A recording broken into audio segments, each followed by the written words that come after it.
someone sells a house, you pretty much guarantee there is a junk removal opportunity on almost every single house. Almost everybody's got old paint in their house in the basement that they don't want, that the next buyer doesn't want. They might think the next buyer wants it, they don't want it. They might have a few things left. They might have a full house, it might be a full estate. I mean, that's just the key.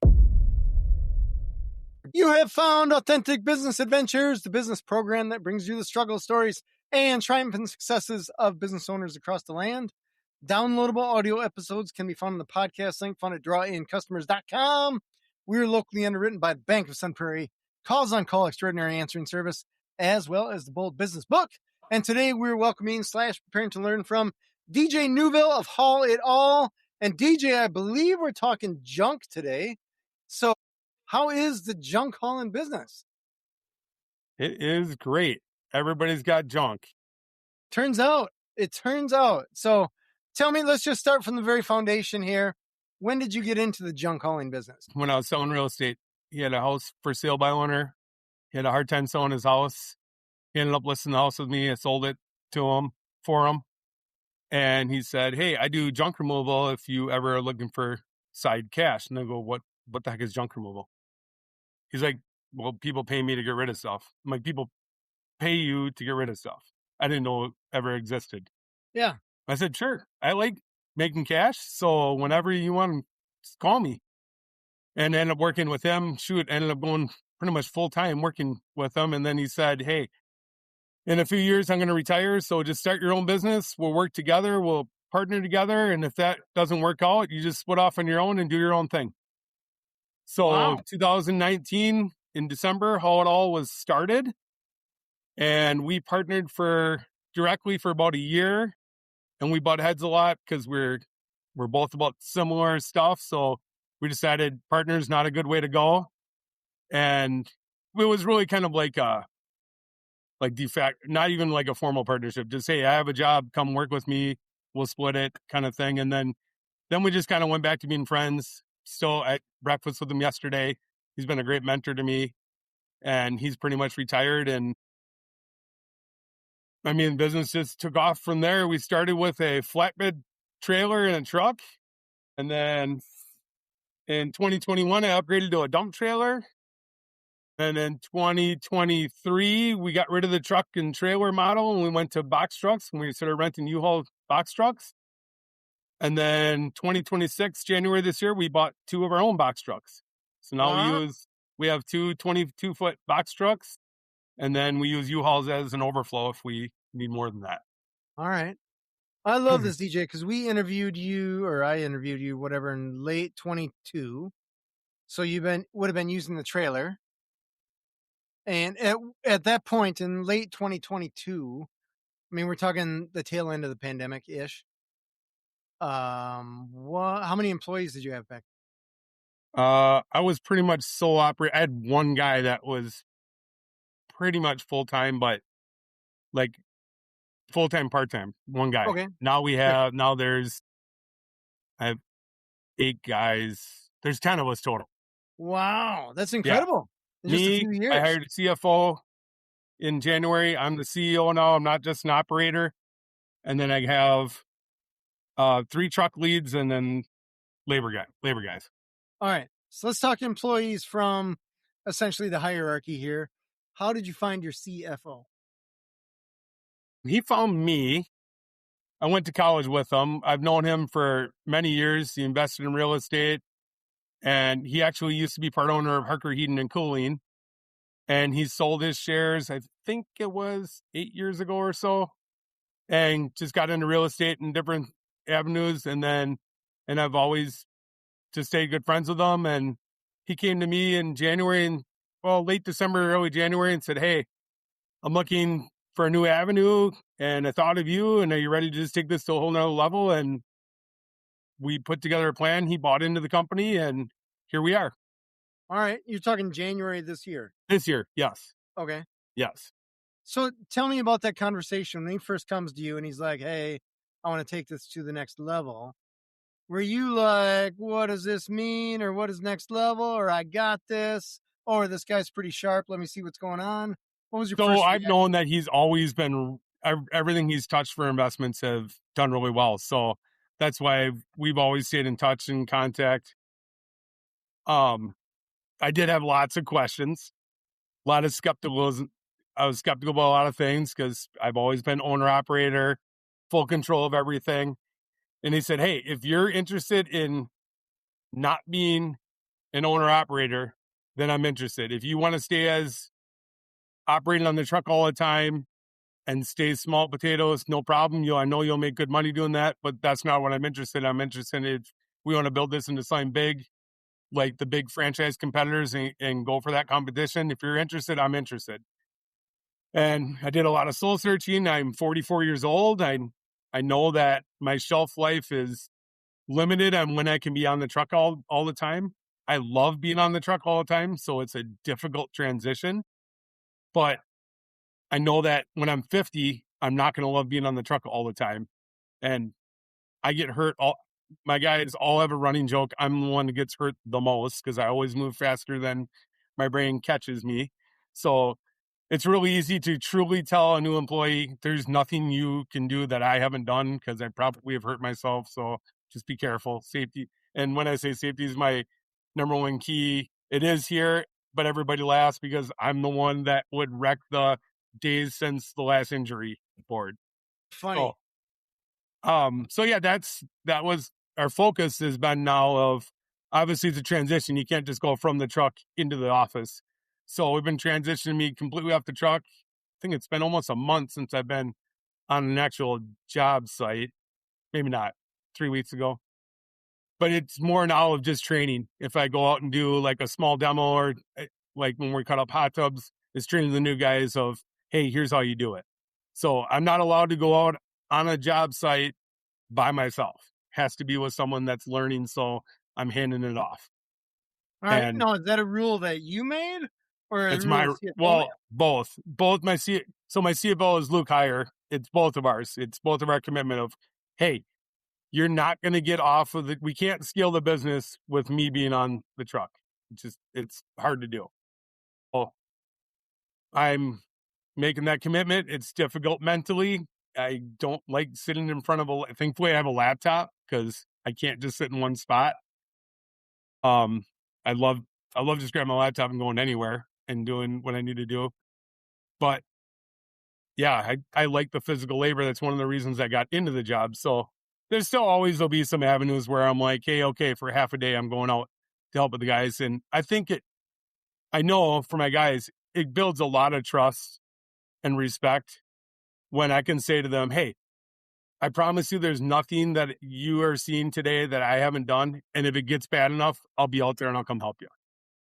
Like we had 4 freezers today. And thankfully, originally 2 of them were going to be full and they were dead for several months, the person said, and they're outside. And I said, well, that's hazard pay. So I can tell you what the price would be for those. And thankfully they said, no, we're going to clean them out, which is awesome. But had they had said, no, we're going to pay you, more than likely I'd be out there with a respirator helping them because I will take on the worst of the worst. All right. You know what's interesting? I guess you and I are probably of a similar mindset. I used to be a mechanic and I still miss that some days because now I'm at a computer way more than I want to be because I enjoy that physical work with your hands and doing the things, fixing the stuff, moving and shaking. But in the industry, as you grow your business, you end up staring at spreadsheets and talking to people, employees and stuff like that, more than actually going out and moving your body, which is there's 2 opposing ideals because your body's like, let's go on front lines. And the other part's like, well, you want to scale this thing? You got to look at some spreadsheets. Ugh. So tell me a story. It sounds like the transition has been fairly recent. Yeah, since January. Yep. How has that transition gone? It's going really well. And actually, I mean, to be fair to myself, I did try to slowly scale myself off of the truck last year. I just wasn't really good at it. Now I'm committed where we have to. So when I have to and I realize the value of getting all the bookwork done the same day or the same week, as opposed to hey, it's the end of the quarter or it's the end of the year and we have 6 weeks of stuff to do, this is way better.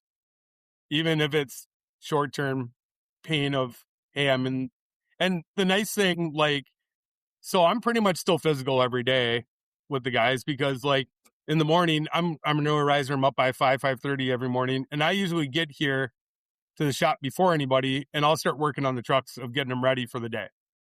So eventually that role is going to go away too. But being a small business, we can't just hire everything out. So I'm still the scheduler and I'm still trying to help coordinate the trucks to, if we can consolidate trucks, it keeps us from going the 2 trucks to the landfill. So I'm doing a lot of that. And I think that's what's helping with the transition. Because if you just took me and threw me in an office somewhere and said, you're stuck here, I'd probably just say, no, I'd rather go flip burgers at McDonald's because at least I can move around. In 2 weeks, No, you'd be that's not the manager there. case, It'd be but all right. still, you get the idea. Yeah. If you literally just put me in a cage and said you can't leave, I don't think I could do it. All right. I tried that before. I don't think I can do that. Well, you let us know when Calls on Call can help you, DJ. We're going to get there.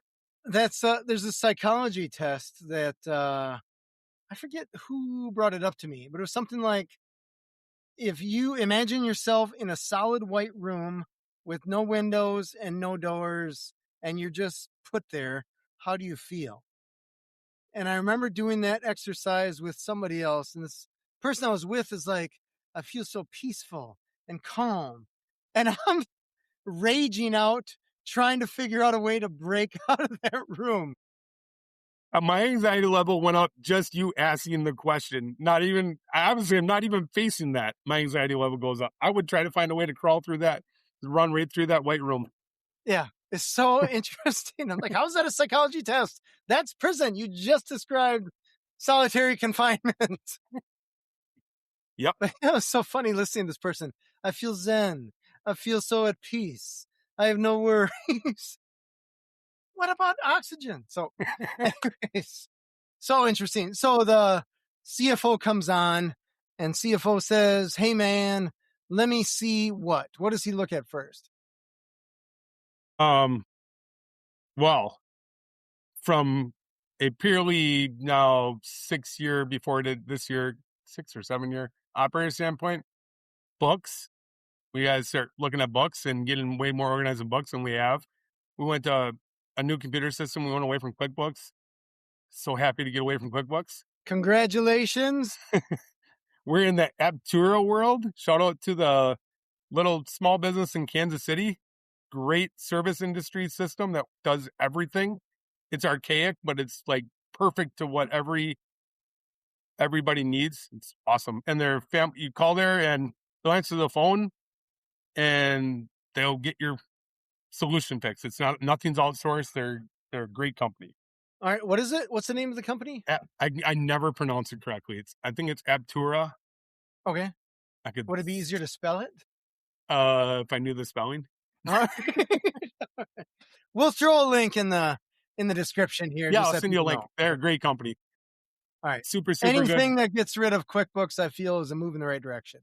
The great thing about it, I mean, it's tailored to the service industry. The reason why I know about it is Luke used it at higher quality, or Harker Heating and Cooling. Sorry, Harker Heating and Cooling, and it's just tailored perfect for anybody. If you have I go in and put a work order in, and my truck leads can click a link and punch into the work order, and when it's done, it'll punch out to the work order. Comes to me, I just approve the work order, approve the hours, create a sale off of it, creates a receipt.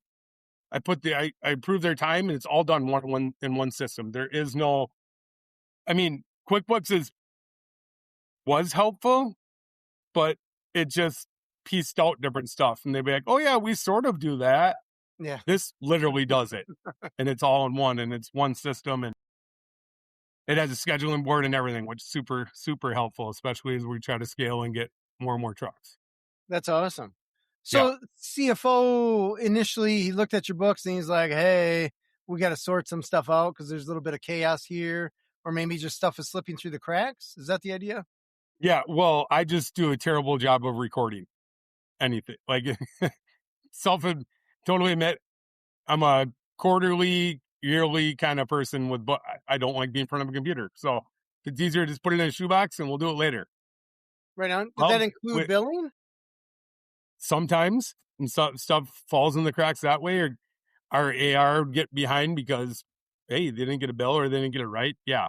So way more organized on that, on all that. That is awesome. I can remember back when I had my copier repair company, I had a client call and they're like, "Hey, are you going to send me an invoice?"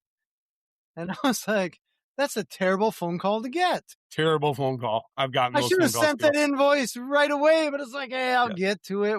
Yeah. Whatevs. I got other stuff to do." Or you just keep doing other jobs that Yeah. would bring money if you sent them an invoice. But it was one of those wake up calls. You're like, "Okay, that's probably not good. We should fix that." It's kind of really fascinating, especially on owner operator level. If people really looked at, okay, why are your accounts receivable high? I would say probably at least 50% of the time is because of the owner operator, All right. because you didn't put a bill in on time. Because if you have, like us too, we have customers that are net 30. Well, they net 30 when they get the bill, not when we do the work. So if they don't get the Oh, bill, well, depending on which ones, if I take 2 weeks to send them a bill, I'm not going to net 30 them in 15 days.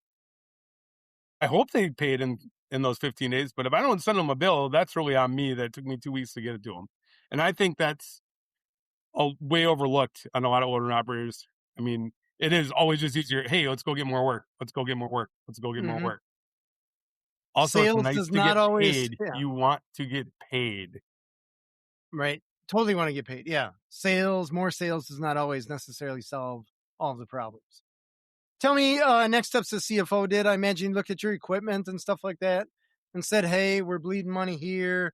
We could use money here," kind of thing. Or what happened Yeah, there? so that's when we made the decision to go from U-Haul rentals. We were spending a ton of money on U-Haul rentals. And the nice thing was, if we had a slow week, we didn't have a U-Haul rental. The terrible thing was, we're way overpaying for U-Haul rentals. We could have bought trucks, had them paid for already. So we bought trucks All and right. have You're them paid talking for. maintenance and all that kind of stuff. Yeah. Yeah. When we really figured out, so that was kind of the lie I always told myself was, okay, you have a U-Haul or a lease truck, wherever, it doesn't have to be U-Haul. It's great. All your maintenance is done in, a lot of your insurance is covered in it. Great. It's all in one. Your truck breaks down, you call and get another truck. Wonderful. You pay for that experience and you don't realize how much you pay for that experience. So now, obviously, we still have those things. We have maintenance and we have all that. But if you put it on a regular schedule and you just keep track of it, it is cheaper to own than it is to rent, especially in this industry where if you're using a truck all the time, constantly needing it, there's tons of benefits. We got our trucks lettered, which is they're literally they're billboards. We hmm actually don't have a sign at our shop because our trucks are our billboards. We park them right out front. That's our billboard. And we just got them, the trucks done. The second one just got done. We've had over $1,000 in jobs already just from in a month and a half from the trucks being parked in front of the shop. It is so interesting you mentioned the lettering on the trucks here because I have had vehicles lettered up for different businesses, and depending upon the industry, it was either really good or sometimes when I had a truck that was lettered up for calls on call, and I had an office that was above a bar.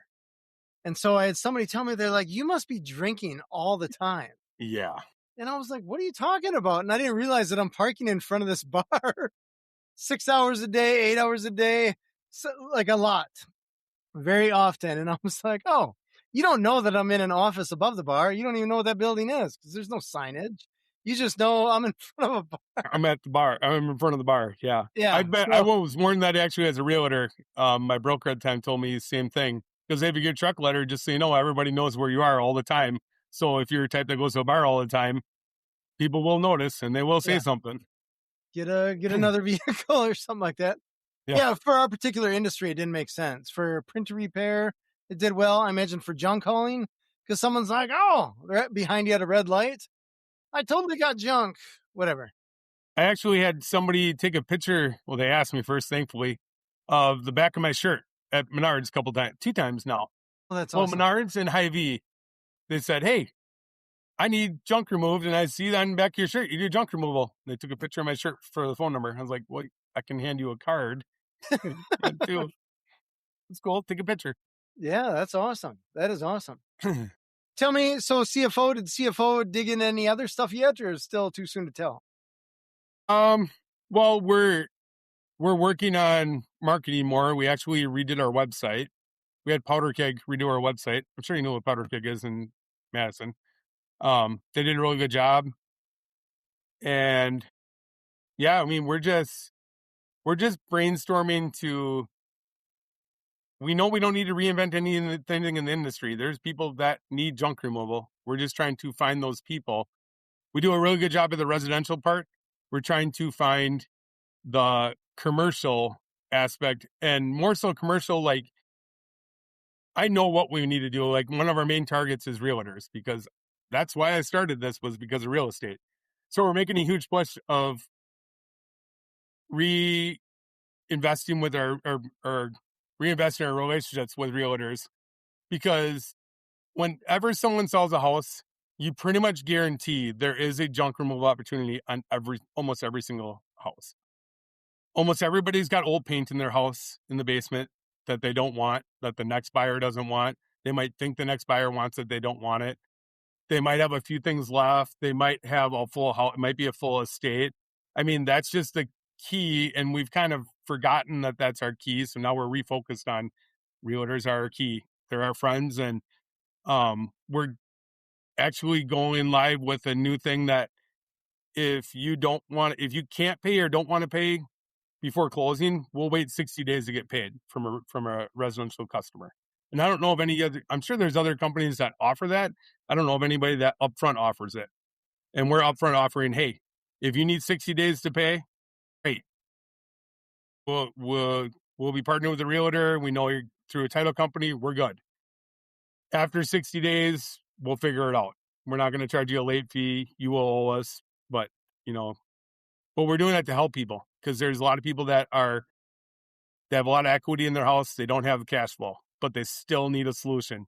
And then they think my only solution is I have to go rent a truck, or I have to go do this myself. And they're overwhelmed, and buying and selling a house is like the biggest purchase of your entire life. Sometimes a $1,000 job can bring so much relief. And like, I had a lady the other day that said, well, this job isn't big. It's only like $1,000. And I said, well, we do all the big jobs, little jobs. We do $100 jobs. We do every kind of job, because we know that little one thing might be the thing that really pushes you over the edge or helps you, relieve you. Or it could be a $10,000 job that, geez, I don't even know. You walk in and I didn't know grandma was keeping 4,000 square feet of Christmas decorations. So true. That's so funny. You remind me of this guy, this insurance person that I know just in the circles. And he's one of those people that I see him, he's hustling and all that kind of stuff, but I will never use him for insurance, because I asked him about this one thing and he told me straight up, I'm not going to make enough money on that. Oof, no. And I'm crazy. Like, okay, right. I find another insurance person that does. Now I got my insurance stuff with them. I'm paying many thousands of dollars every year with that person. But because that dude was just like, oh, you're not big enough for me. You're not big enough for me. I was like, really tried that. Yeah. I don't know if he knows it or not, but there's other insurance people around. Yeah, exactly. He could have just said, hey, this is a better suited for this thing. Here's a better suited person for you. And you might have gone back to that guy again. But yeah, we really try not to push the arrogance of stuff like that, because literally that one thing might be, and same thing, that one thing for that one job, it could open your door to a ton of things. And I have had plenty of pain in the industry of saying, when I said no to a job, I actually said no to one estimate once. And thankfully he did call me back for a different job, because the first estimate was, hey, do you pick up scrap metal for free? And I just said right away, what I used to say right away is, no way. We don't do anything for free. Well, it was a lot more complicated than that. It was an entire industrial building full of all kinds of metal that needed to be cleaned out. And all I just hastily said was no. So our new model, pretty much since that day, was, we're not going to just say no. We're going to ask a little more questions before we say no. Well, had I had just asked a few more questions, I would have known. And then he'd call me back a few months later, and same property, had a barn he needed to clean out. And I went out there. I'm like, hey, I feel really bad about the metal thing. And he's like, yeah, I ended up having my guys do it because he runs an asphalt company. And he's like, yeah, we did like $3,000 or $4,000 in scrap metal. I was like, okay, that hurts.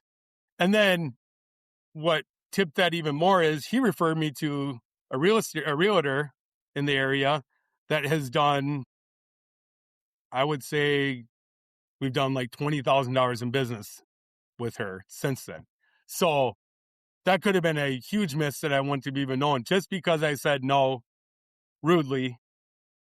And thankfully, he still called me back when he had junk removal. So I imagine, I mean, in your defense, right? You're probably getting a bunch of calls or people like, hey, I got whatever, a loose screw.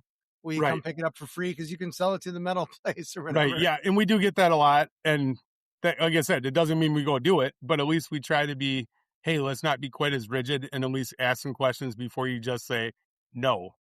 And because it was just a quick no, we don't do free junk pickup. No, never. Well, That's a huge point about the value, lifetime value of a client and yes, the referrals that they get. Like one good connection can net an incredible amount. yes, yeah, yeah. It was. I think it was like $1,000 barn clean out and led to. I mean, we still do tons of work for the same realtor. That's awesome. And I imagine when it comes to junk, correct me if I'm wrong. If somebody calls you for junk one time, it's not like, well, that's all the junk I'm ever going to collect in my entire life. Not usually. I'm going to collect junk. I'm going to keep collecting junk. And after you take this junk, I'm going to start over and I'm going to get more junk. And I'm going to have you on speed dial at some point. Yeah, we get a lot of repeat business. I mean, a lot of what our business is are people moving and they're not in the area. But not only that, I mean, I can't tell you how many times, hey, I'm moving out of the area, or they moved out of the area and they still refer people to you in that area because they're still friends. I mean, this day and age, social media, you staying connected with everybody forever. If you're friends with one person on Facebook, it's like you never get rid of them, kind of like junk. Yeah. Tell me a story about the rest of your crew beyond your CFO. You got to have drivers and stuff like this. Do you need CDL or are these trucks small enough, no air brakes? You don't have to We worry do about not that. need CDLs. Okay. We do not need CDLs. We're under 26,000 pounds. So, All right. But I imagine you do have to have people that don't have bad driving records or yep, SR22 stuff or DUIs, all that. yep. We do. We have to do a DOT physical and all that, and we have to do a road test. And yeah, there's certain things that we have to be compliant with, especially because we go to Illinois too. So we're Oh, interstate travel. okay. So we have to log hours. We have a log and all, basically all the fun stuff that we have to do for regulations. The yearly check on the truck. Right on. And is that tough to find as far as people go? It is more challenging, because you have the big thing, like for insurance, you have to be over 21. If you're under 21, insurance rates are just astronomical, even if you have perfect driving record. So yeah, that makes it a little more complicated. They have to be over 21. But the good and the bad of the industry is it doesn't take a lot of skill knowledge in the industry. That's the good. That's also the bad, because, people say, well, anybody can do it.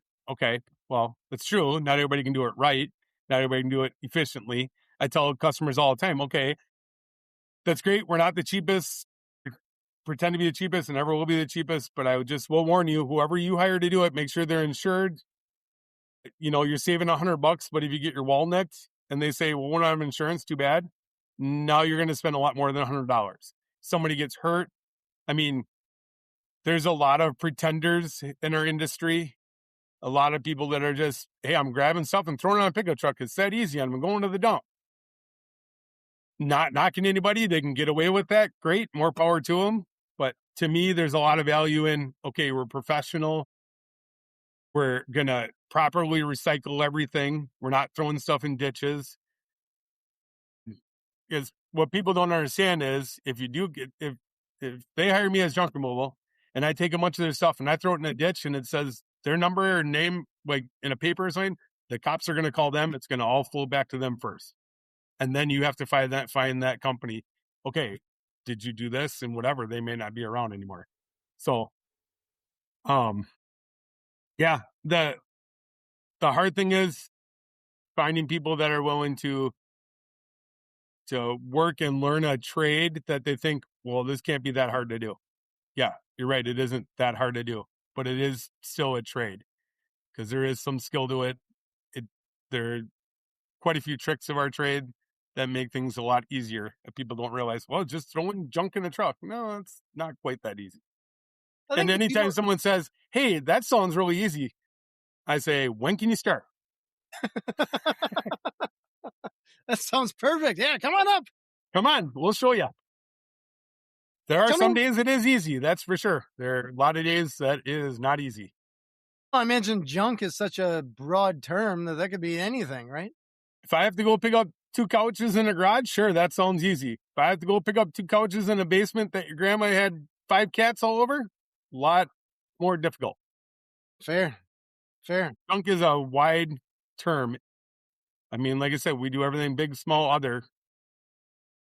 $4,000 or 4,000 square feet of state cleanouts we've had that are stacked to the ceiling. We've done the full on hoarder cleanouts. Not our favorite thing to do. Hard to get guys motivated to do. But I tell you, I will say those jobs are not my favorite, but sometimes are the most rewarding because you can really change lives. A lot of times in a hoarding situation, the hoarder's not there anymore, they passed away, whatever, but you literally could be changing the lives of those kids or whoever that's left that's facing the daunting task of what am I going to do? You know, there's so many people out there that are like, well, just walk away from it. Okay, how are you just going to walk away from a house? Someone still has to deal with it. Mm-hmm. And, you know, thankfully there are people that still care that don't say, well, I'm not going to let a bank deal with it. I'm not going to let a landlord deal with it. Because the reality is if they walk away, it's not going to probably change my outlook because it's probably going to be the landlord who calls me and says, look what they walked away from. The junk is still there. Still there. Someone's got to do it. Tell me a story. I got a couple questions for you about logistics here. I had a company that back when I had that other business with the printers and copiers, we'd get rid of machines when you sell new ones, whatever. These guys would collect them and they pull out the precious metals and all that kind of stuff. But they would have a lot of stuff on their trailer because we were just one stop in their multiple stops. They had this trailer full of everything: washers, dryers, freezers, computers, whatever. And this guy was telling me that people would follow them on the road really close, hoping that something would fall off so that they could make this insurance claim. Is that a thing that you've seen? That's a thing. Yes. Okay. I don't know if I've personally seen it happen, but I've heard of it happen many times. And I've told other junk moving companies and operators who starting out, they ask your advice, and first thing I tell them is get really good insurance. And that's why. Because same thing with like our trucks. I've told our guys, hey, our name is all over it. We are now a literal target because people are like, well, that's a business. That's not just a guy with his truck anymore. So yeah, I've literally seen it where, but yeah, and that's why I've always been about safety when we had trailers. Hey, strap everything down. I don't care, overstrap it, tarp it. I don't want anything flying off in someone's windshield. I don't want them getting hurt, for one. For two, I don't want to have a lawsuit. But yeah, I have heard of that being a thing where people are basically chasing lawsuits. All right. Yeah. It's a sad world when that's Yeah. it. I see a trailer full of stuff and I give them some distance because It's one thing to hold a business accountable. I'm all for that. If something falls off sure. and accidents happen, I'm all for that. But yeah, going to look for it, that's something special. I can remember I had a rock come into my windshield from a dump truck or something like that. It was actually a concrete conveyor. And I got the whole dash cam, the video and stuff like that. And I reached out and I was so upset. Not because the rock hit my windshield, but like now I got to take the time to call and I got to dink around with the windshield people. I'm like, I just want to move on with my life and do my thing. So I called up and they're like, "Oh yeah, how do you know it was us?" I sent them the video. They got it taken care of. It was fine, but it was just time out of my day. That I can't imagine someone being like, "Oh, I want to get a new car because I can blame you for whatever." Like, who has that kind of time? Right? I wouldn't want to go through the court system to deal with Yeah. that. Yeah, But it turns no. out I feel like a lot of people do. They're just looking for that easy buck, not an honest buck, just an easy one. Like, Yep, ugh, get out of yep. here. It's out there. Yep. Yeah. Anyways, tell me a story also about employees because you got to find people that are local, people that are willing to lift some weight, people that are willing to deal with a couch that's had some cats hanging out on it for longer than you want. Tell me, how does the interview process go? So I'm super laid back. Um, it, it's really actually, hey, are you willing to lift stuff? Are you willing to listen? Um, it's a lot of our employees so far have been referrals from other employees, which has really helped because they know what they're getting into. Um, I will say the challenge I think that every business owner has and has had to adapt is that I don't like blaming the culture, but it is the culture of not as hard of people wanting to work. But there's two ways you can approach that. You can throw up your arms and say, I can't find anybody to work and not have employees, or you can adapt. And, you know, it's mentally tough to adapt because in my mind, what I've always was taught was, hey, you work 30, 40 hours a week. That's just what you do. That's full time. That is just not the case anymore. Like we talked about earlier. Um, yeah, sometimes people want a day off so they can be ready for a weekend. I want that work life balance. I want the paycheck from work, but I just want to live my life. That's the balance, right? Yeah, and I mean, how we combat that is we tend to overhire. We hire a lot of part-time guys, and I just tell them, hey, if you want more hours, you have to be more willing. You have to be more willing to work more days. You have to be willing to work the days you don't want to work. If you start off the week by telling me you want a day off and you complain by Friday you didn't make enough money, I got nothing. I got no way to help you. If you work 4 days and I tell you I don't have work for the fifth day and you want to work, that's on me, and I will literally find work for you. So, That is, but that's I gonna. love that you said that. Yeah, I love And that then you the said other that because balance give and take. is obviously it's a very physical job, and I think a lot of people underestimate how physical it is when they first start. They're like, "Oh, I can do this," and we just laugh because I'm like, "Yes, you can."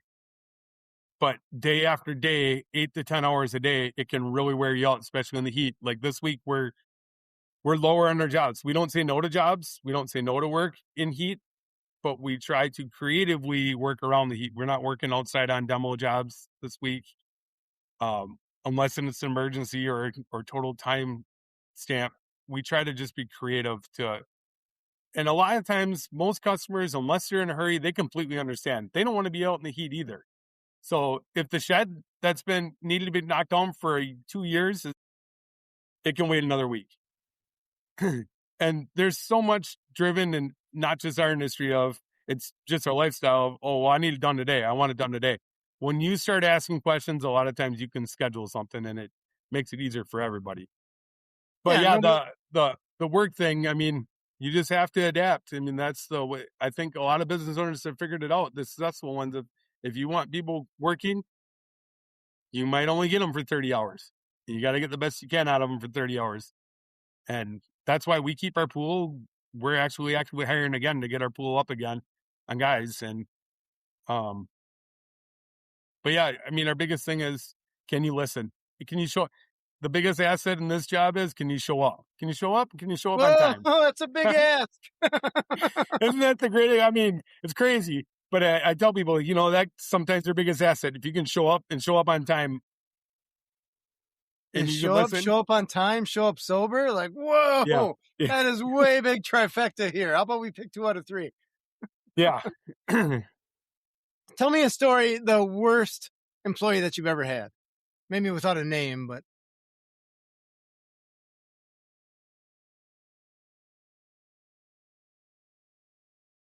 I've been really lucky. all right. it's probably going to be hard to think of. Or how about worst or maybe dumbest thing that an employee has ever done? Sooner or later, even the best employees are going to do something brain dead. But I mean, we do, Well, I right? do dumb things all the time. So Yeah, no joke. No joke. It hurts more when it's somebody you're paying. that's for When you sure. do it, you're like, we make mistakes. When they do it, you're like, I'm paying you. Um, man, I'm drawing a blank. Let's All come right. back Well, to that. Give me all a right. little. Let me marinate on that a little bit. Let's flip it. How about the best employee you've ever had? That'd be Brad. He's been with me for 6 years, and All right. he literally 6 years. 5 years, 6 years. Yeah, 5 years Right. for sure. Yeah, Wow. and he will do anything I ask him to do. He's my number one guy. Yeah, Shows up, listens. What else we got? shows up, listens, adapts, is proactive. He'll, I mean, he's really good with. He trains my other guys. He's really good at helping hold them accountable. We just a few months ago had brand new tools and a bunch of tools are missing, and he said to me, "Hey, we got to come up with a new system because tools are missing and guys aren't being held accountable." Hey, I agree with you. In the past, I would just keep buying more tools and spinning my wheels, and we just little things like that of, "Hey, I know this drives you crazy, so let's try to find a different solution." So he helps me find solutions. All right. What did you do for the tool thing? We check them in and out. There's so two of our three managers check in tools in the morning. I don't like that process because I don't like to feel like a babysitter, but we snap pictures with our cell phone, and it's real easy with a cell phone. Snap pictures to start the day. The end of the day, you snap pictures to check out the tools. And it just sounds minor. And I told them, I said, it sounds minor and petty until you get to a job. And then in the middle of taking apart a bed and you don't have the right Allen wrench, it's not petty anymore. Now I got to send someone to leave the job. It's unprofessional. And we can't just have 4 sets of tools in the truck, and we're not going to do that because then we'll have 4 of the same Allen wrenches missing, and that won't solve the problem. So Where's the 10 millimeter? Right. exactly, It's so interesting. I love that you said that about that you don't like it because we got the same thing, right? We got Big Brother software for our crew that works from home. I hate that we have to have that. But I just had to let go of a woman today because she's watching Twitch videos instead of doing her job. And it's one of those things where, like, if we didn't have that Big Brother software, we wouldn't really know what was going on. And we would just have to trust that, oh, maybe she's doing some training or something. And she could have milked that system for way longer. yeah, In the end, she milked it for a few weeks, which was a few weeks too long. But I feel like employees don't necessarily know that that's the pool of payroll that she is robbing from. We yeah, weren't able to pay you more because part of the money went to pay her to just watch Twitch videos, yeah, which is, I mean, that's stealing. So we yeah, have to have yeah, these systems that suck that we need them. It would be super awesome if people were just honest and did their job, but yeah, in the end, yeah, a lot of people aren't. right, So in order to weed those out so that we can pay you more and perform better and do better for our clients, blah, blah, blah, blah, blah, all the things, we got to do this thing. It sucks, but that's where we are. So, yay. Tell me a story as far as employees go with communicating with clients. Because they're going to people's houses or businesses, and they got to be nice, but they also got to haul junk. And usually, or often, I can tell you when I used to go to the junkyards for parts and stuff like that, the people that you talk to at the junkyard weren't always the nicest people in the world. They're just gruff. They don't have any customer service demeanor. But you got a business. Customer service demeanor is a big deal. How do huge you deal. train or hire Yeah. for that? So I pretty much tell all my workers that you have to treat every house you walk into like you're walking into your grandma's house. Now, I've had to adjust that a little bit because some grandmas don't care anymore now if you go in there and start cussing and swearing. But so I tell them, let's pretend you're walking into my grandma's house, and my grandma does care if you're doing this or that. It's just a respect thing, and I think we're huge on customer service. It's such a dying part of every industry. It's sickening. It's sickening when you go out to eat and you think, okay, I'm going to get 1 or 2 things here probably at this restaurant. I'm either going to get good food or good customer service. If I get both, I'm coming back here once a month. Same thing. It's nothing any different than junk removal. And yeah, I remind my guys, it's hot. We had a big team meeting at the beginning of the week. It's hot. It's nasty. We're going to be extra crabby. Customers are going to be extra crabby.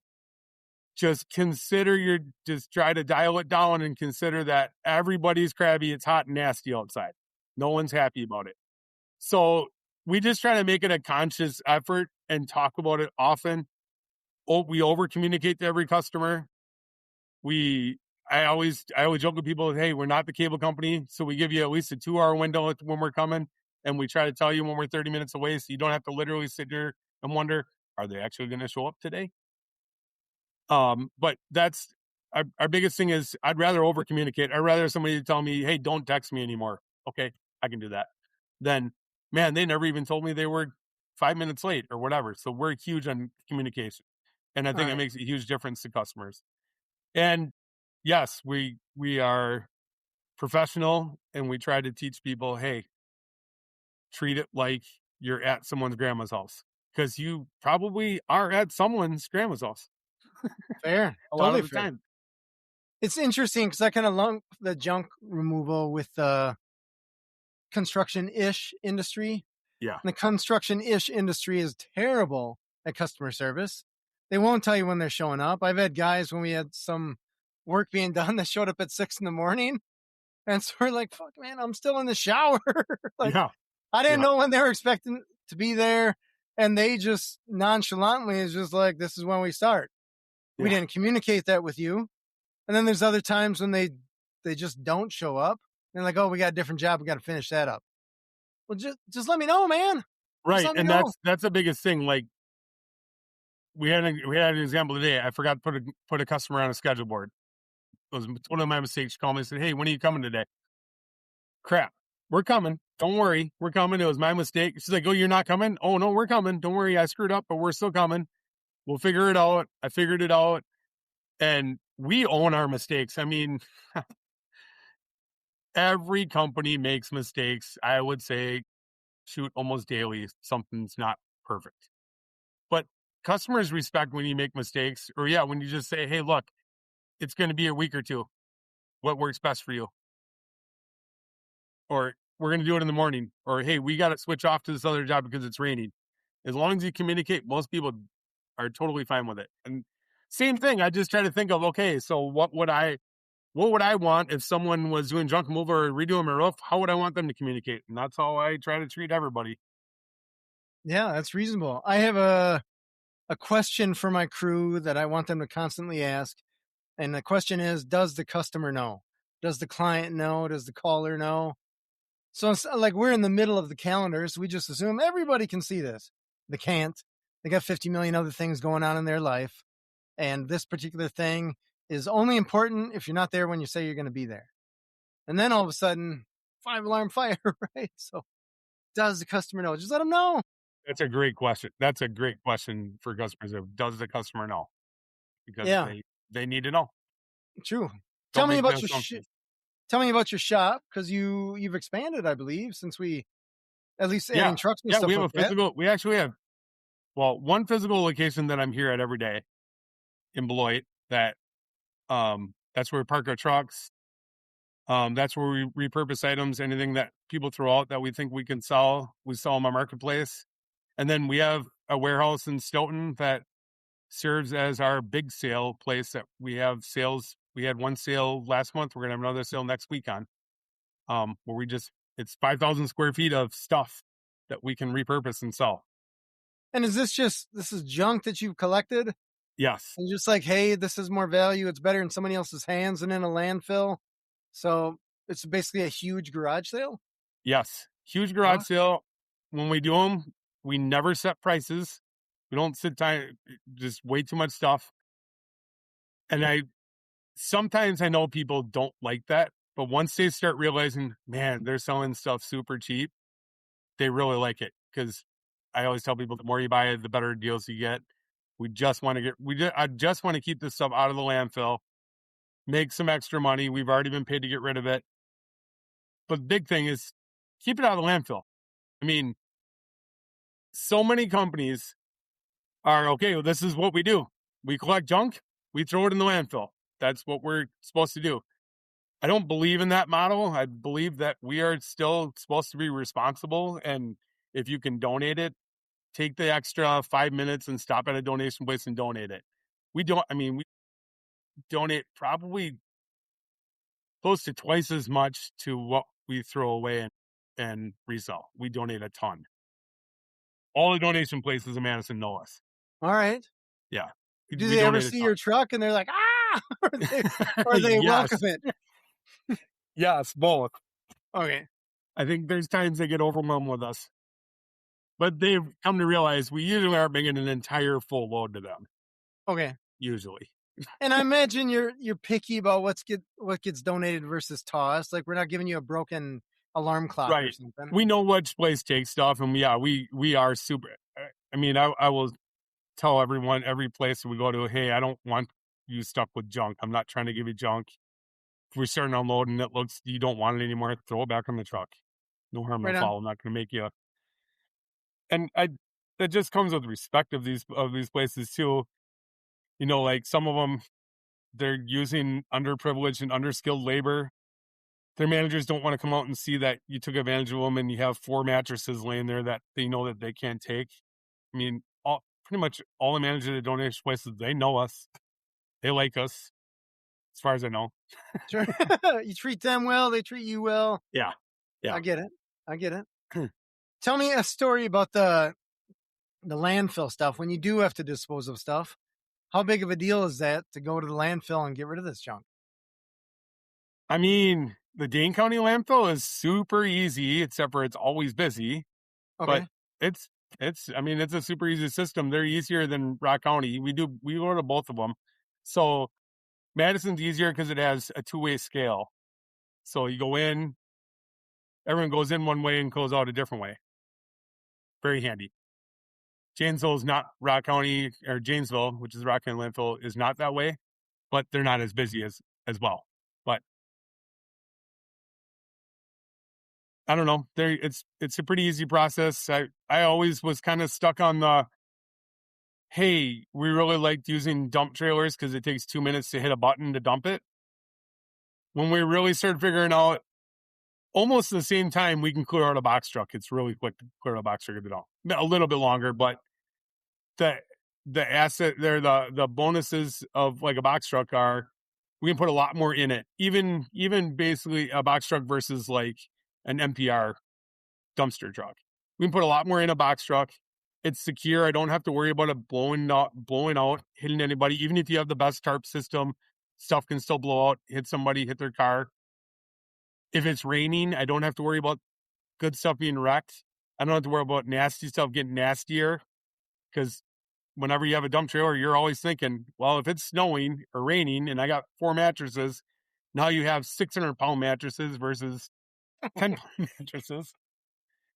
And you pay at the landfill by weight. You know, makes a difference there too. Makes a difference there too. I bet. So and when you more of a convenience, and it's more of nasty inconvenience. I mean, in winter, if you have a dump trailer or open trailer, everything freezes to it. So you don't think of that stuff when you have a box truck. It's in the truck. It's covered. You're good. Yeah. As long as you don't put a hole in the truck. And now I'm back to one of the things you asked me about, employees that did dumb things. Throwing an item carelessly in the truck and hitting the roof of a brand new truck and putting a hole in the truck. No.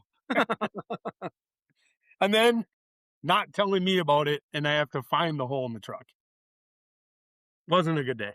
So was that replace the whole roof or just slap some duct tape on there? It's a small hole. We were able to patch it, thankfully. All right. 2,000 miles on the truck.